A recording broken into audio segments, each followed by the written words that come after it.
Assalamualaikum warahmatullahi wabarakatuh. Kembali berjumpa dengan saya, Hersy Bonarif dari Forum News Network, Ketua Umum DPP Partai Demokrasi Indonesia Perjuangan atau PDIP, Megawati Soekarno Putri kembali pasang badan. Ini menghalangi niat Jokowi yang ingin memperpanjang kekuasaannya secara ilegal.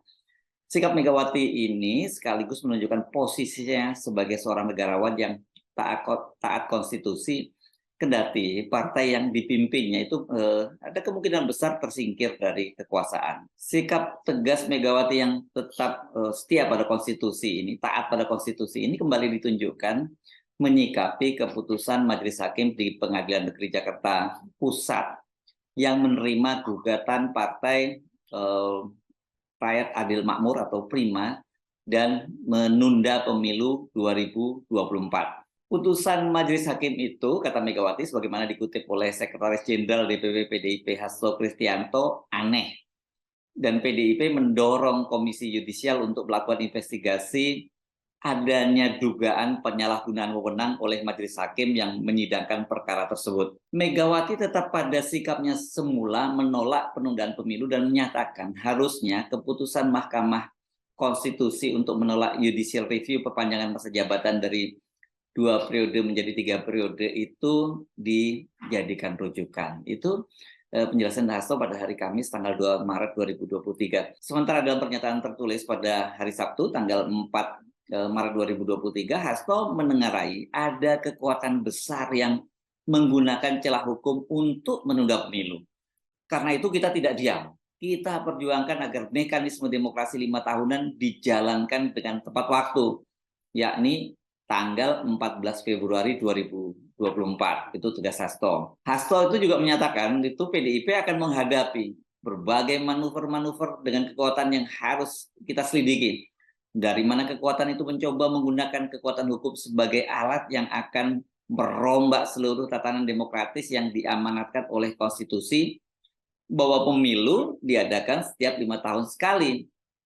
Semuanya itu harus kita hadapi, tegas Hasto. Keputusan Majelis Hakim Pengadilan Negeri Jakarta Pusat yang dipimpin oleh Tengku Oyong yang mengabulkan gugatan Partai Rakyat Adil Makmur atau disingkat PRIMA itu memang menimbulkan kehebohan sekaligus juga mencurigakan. Bagaimana mungkin Majelis Hakim Perdata yang mengadili gugatan PRIMA terhadap KPU tiba-tiba memutuskan agar KPU, Komisi Pemilihan Umum, tidak melanjutkan proses pelaksanaan pemilu dan ini kan berakibat pada pemilu ditunda. Nah, dalam penjelasannya kepada media, juru bicara Pengadilan Negeri Jakarta Pusat membantah bahwa Majelis Hakim memutuskan penundaan pemilu. Tidak mengatakan menunda pemilu ya, tidak. Cuma itu bunyi putusannya seperti itu.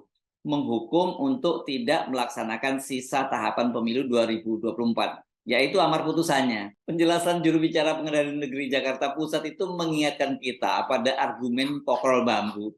Kalau kita mengacu pada hikayat itu ini seperti argumennya Abu Nawas. Dalam amar putusannya Majelis Hakim mengatakan menggugat terhukum dalam hal ini KPU untuk tidak melaksanakan sisa tahapan pemilu 2024 sejak putusan ini diucapkan dan melaksanakan tahapan pemilu dari awal selama lebih kurang 2 tahun 4 bulan 7 hari. Artinya kan dengan mengulang tahapan dari awal selama 2 tahun 4 bulan 7 hari, maka pemilu itu baru dapat dilaksanakan pada tahun 2025 gitu ya. Tidak mengherankan bila ada media yang semula juga membuat judul beritanya Pengadilan Negeri Jakarta Pusat memutuskan menunda pemilu sampai tahun 2025. Nggak salah juga kalau ditafsirkan seperti itu, gitu ya. Sama seperti tadi logika dari juru bicara Pengadilan Negeri Jakarta Pusat bahwa mereka tidak menunda kok. Mereka hanya minta agar diulang tahapan dari awal selama 2 tahun 4 bulan 7 hari. Ini sama saja. Ini saya jadi teringat joke gitu yang menyatakan ada seorang pencuri kambing ketika ditanya oleh Majelis Hakim, "Mengapa kamu mencuri kambing?" Si pencuri kambingnya menyatakan, "Saya tidak mencuri kambing, Pak Hakim. Saya menarik tali tapi kambingnya ikut." Kira-kira sama seperti itu ya. putusan majelis hakim yang aneh inilah yang tampaknya banyak dicurigai, bahkan juga termasuk oleh PDIP tadi, dan ada parpol dan juga pengamat. Nah, kalau PDIP ini dengan tegas menduga ada kekuatan besar yang mencoba memanfaatkan celah hukum. Sekjen PDIP Hasto Kristianto tidak menyebutkan secara spesifik siapa kekuatan besar itu.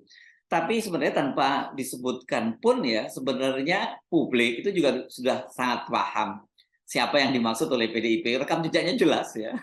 Kalau Anda buka-buka di media online, ketemu kok langsung gampang ketemu. Kekuatan besar yang lebih besar dari PDIP. Tentu saja kalau PDIP menyebut kekuatan besar kan berarti lebih dari dia ya. Ini padahal PDIP ini kan sebagai partai terbesar pemenang pemilu. Ini siapa lagi kalau bukan kekuatan istana dan oligarki yang mendukungnya. Tapi tentu saja ini sangat menyedihkan ya. Istana itu kan sekarang dihuni oleh seorang presiden bernama Jokowi yang notabene kalau kita meminjam kalimat Ibu Mega adalah petugas partai PDIP. Jokowi pada tahun 2024 nanti itu secara konstitusi sudah harus mengakhiri jabatannya dan meninggalkan istana karena sudah menjabat 2 periode. Namun sejak awal tahun lalu itu nampak sekali tanda-tandanya sang petugas partai ini itu sangat ingin sekali memperpanjang kekuasaannya. Pada awalnya Jokowi dan para pendukungnya itu mencoba memperpanjang masa jabatan dengan menggunakan celah amandemen konstitusi, yakni mengubah ketentuan dalam pasal 7 Undang-Undang Dasar 45 yang berbunyi Presiden dan Wakil Presiden memegang jabatan selama 5 tahun dan sesudahnya dapat dipilih kembali dalam jabatan yang sama untuk 1 kali masa jabatan. Jadi cukup jelas, maksimal hanya 2 periode ya. Kalau satu kali 5 tahun dan kemudian 1 kali lagi yaitu 2 periode dan itu 10 tahun. Namun gerilya-gerilya dari istana dan para menteri di kabinet ini terus berjalan. Di beberapa daerah pada waktu itu kita ingatkan muncul deklarasi mendukung jabatan Jokowi diperpanjang. Jadi waktu itu 2024 derek Pak Jokowi. Begitu tagline yang mereka usung ya. Aksi mereka ini mengingatkan kita dengan modus perpanjangan jabatan pada masa Orde Baru, yakni berupa rekayasa yang pada waktu itu disebut sebagai aksi kebulatan tekad. Dengan aksi kebulatan tekad itu masa jabatan Presiden Soeharto pada masa Orde Baru bisa diperpanjang sampai 7 periode. Dan aksi itu bisa terlaksana antara lain karena dalam Undang-Undang Dasar 45 yang belum diamandemen memang tidak dicantumkan secara tegas. Seorang presiden yang sudah menjabat selama 5 tahun hanya bisa dipilih kembali untuk 1 kali masa jabatannya. Kan hanya disebutkan menjabat selama 5 tahun dan itu boleh dipilih kembali.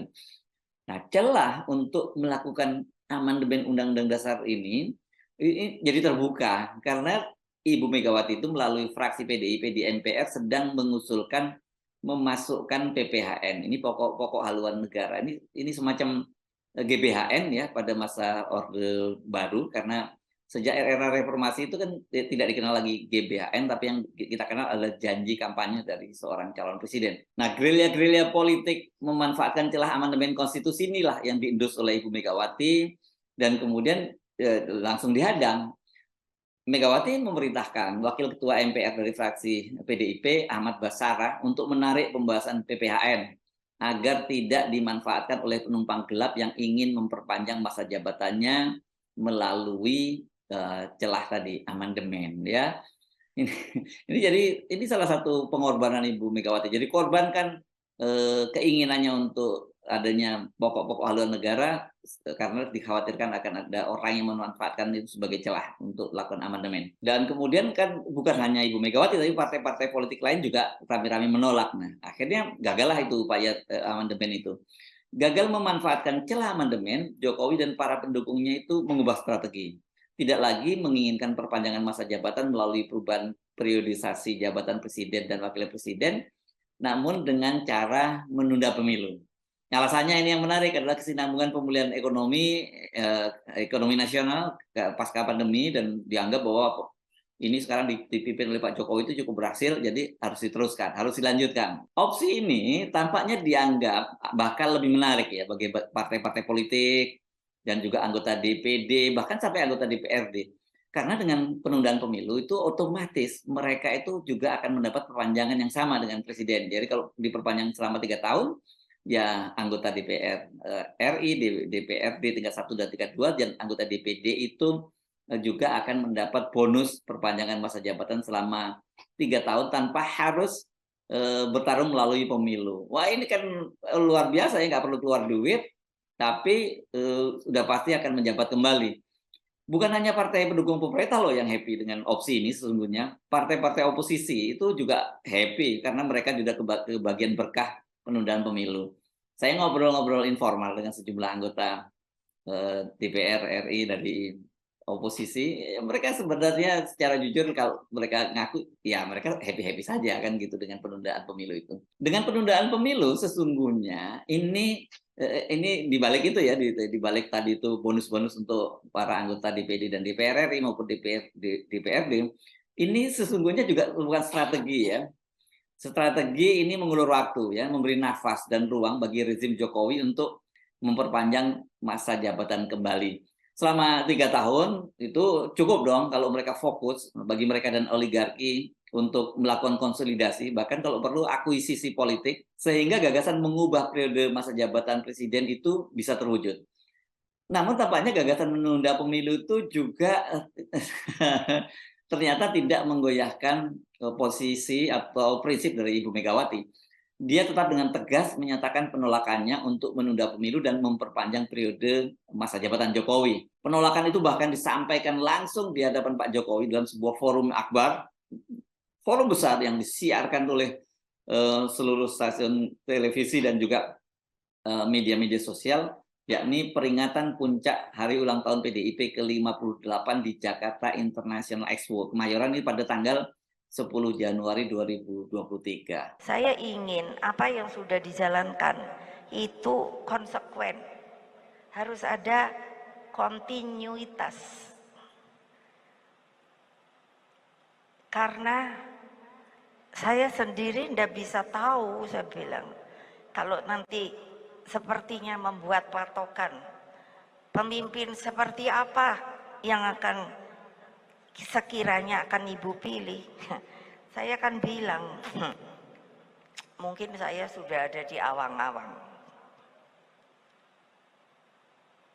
Jadi sekarang, kalau kita berpegang kepada Pancasila, karena kan gini, Pancasila itu yang mengayomi, kalau gampangnya, lalu turun ke Undang-Undang Dasar 1945, itu kan sudah sepakat semua dari pimpinan di Republik ini sampai sekarang. Konstitusi yang tadi salah satunya saya bunyikan. Jadi, lah kalau sudah mau pemilu 2024, mbok ya sudah dijalankan dengan baik. Walaupun sudah disampaikan langsung di depan Pak Jokowi, di forum terbuka, disaksikan hampir seluruh rakyat Indonesia, tampaknya tidak menyudutkan Jokowi dan para pendukungnya ya. Ya, mereka tetap mencari berbagai celah. Apapun dan bagaimanapun caranya, at all cost ini untuk memperpanjang masa jabatan Jokowi. Keputusan Majelis Hakim Pengadilan Negeri Jakarta Pusat ini tidak terlalu salah itu bila dicurigai sebagai konspirasi kekuatan besar untuk menunda pemilu dengan memanfaatkan celah hukum. Apalagi ini Mahkamah Agung itu juga membela keputusan Majelis Pengadilan Negeri Jakarta Pusat dan meminta kepada pihak yang tidak puas, dalam hal ini KPU, untuk mengajukan banding bahkan sampai kasasi. Ini ya jalur legal formal ya. Karena ini adalah konspirasi politik dengan memanfaatkan celah hukum, maka cara yang paling tepat ya jangan dihadapi secara hukum. Harus dihadapi dengan cara politik juga, karena mereka sebenarnya mempolitisir hukum gitu ya. Sebab kalau kita mengikuti alur dan cara bermain mereka, kita dipastikan akan masuk dalam perangkap. Seolah-olah semuanya sudah sesuai dengan koridor hukum, tetapi sebenarnya semua aturannya, semua permainannya sudah mereka siapkan. Hakimnya mereka hakim garisnya mereka siapkan, aturan mainnya siapkan, dan skornya juga mereka sudah siapkan. Nah, kalau kita kembali ke topik awal, mengapa Ibu Megawati tetap pasang badan ya menentang niat lancung dari Pak Jokowi dan pendukungnya untuk memperpanjang masa jabatan itu? Padahal kalau dari kalkulasi politik sebenarnya Ibu Megawati dan PDIP itu akan diuntungkan kalau Pak Jokowi bisa diperpanjang masa jabatannya. Sebelum kita jawab, mari kita kalkulasi plus minusnya ya, dampak dari penolakan Ibu Megawati. Pertama kita bahas dulu minusnya ya. Dengan menolak opsi penundaan pemilu, maka peluang apakah sesungguhnya ada kemungkinan PDIP terpental dari kekuasaan itu besar loh. Kan sekarang ini dengan mengusung Pak Jokowi itu PDIP menjadi bagian dari pemerintah ya. Dia sudah suara yang terbanyak di parlemen dan dia jadi partai pemerintah karena kadernya ya Pak Jokowi kadernya jadi presiden gitu ya. Nah, ini kalau dia menolak dan kemungkinan nanti salah memilih calon presiden dan calon wakil presiden, salah memilih koalisi, PDIP bisa terpental dari kekuasaan. Kalau memperpanjang masa jabatan, dia tetap ada dalam kekuasaan. Benar bahwa dari hasil survei itu PDIP itu akan tetap jadi partai pemenang pemilu. Jadi pemenang pemilu ya. Namun itu belum dapat dipastikan PDIP akan berhasil memenangkan kadernya atau calonnya yang diusung itu menjadi presiden. Apalagi kalau katakanlah yang diusung menjadi calon presiden itu adalah Puan Maharani. Bukan berarti saya memastikan bahwa Puan itu akan kalah bila dia maju. Toh ini ada peluang ya Puan tetap maju. Namun mungkin bukan sebagai capres ya, gitu terlalu pol tinggi kalau capres, tapi menjadi cawapres. Dan peluang untuk menang itu masih terbuka jika dia tetap memilih pasangan, dia tepat ya maksud saya memilih pasangan.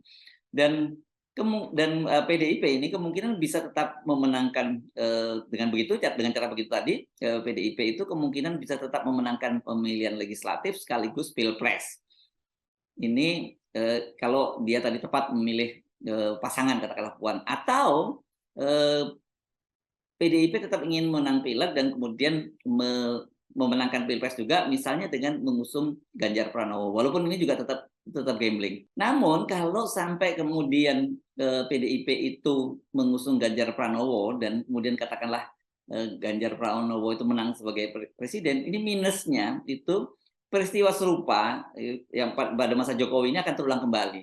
Jadi kendati kader partai kan Pak Jokowi dan Ganjar ini kader partai, tapi kemungkinan Ganjar itu sama seperti Jokowi akan diasuh oleh kekuatan lain di luar partai yang ini apa yang terjadi pada Pak Jokowi sekarang ini ya. Jadi walaupun dia kader partai, tapi sebenarnya realitasnya dia tidak menjalankan agenda-agenda dari partai. Belum lagi dengan memilih Ganjar, dengan memperhitungkan usia Ibu Megawati yang sudah cukup lanjut, maka peluang Trah Soekarno untuk tetap beredar dalam sirkulasi elit kekuasaan itu bisa jadi berantakan ya. Ganjar kalau dia memenangkan pilpres dipastikan pasti dia akan berjuang dan diperjuangkan untuk menjabat selama 2 periode. Dan itu berarti kan usianya ya Ganjar sama Puan ini ya nggak terlalu jauh gitu, dan ini kan berarti peluang Puan itu ya sudah tertutup ya untuk maju dalam pilpres baik sebagai calon presiden maupun sebagai calon wakil presiden. Kemungkinan yang lain yang lebih buruk ya bila mengusung Ganjar Pranowo ini dan dia kemudian terpilih menjadi presiden sangat terbuka. Dia itu di masa depan akan didorong oleh para pendukungnya untuk mengambil alih kepemimpinan PDIP sepeninggal dari Ibu Megawati. Artinya pasca Ibu Megawati ini ya kemungkinan kalau tidak dijagain gitu, ini partai PDIP ini bisa diambil alih dari keluarga Bung Karno ya.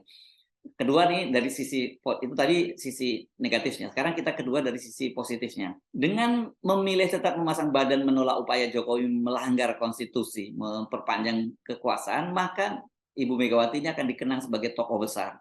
Seorang negarawan yang menjadi pilar penjaga demokrasi, nggak tergoda dengan iming-iming politik atau ya apa ya keberhasilan atau kepuasan sesaat itu. Ini akan menjadi legacy atau warisan sangat besar bagi Ibu Megawati dan keluarga besar Bung Karno, yang saya kira ini pasti jauh lebih berharga ketimbang kenikmatan sesaat yang akan mereka peroleh dengan mendukung perpanjangan masa jabatan Jokowi.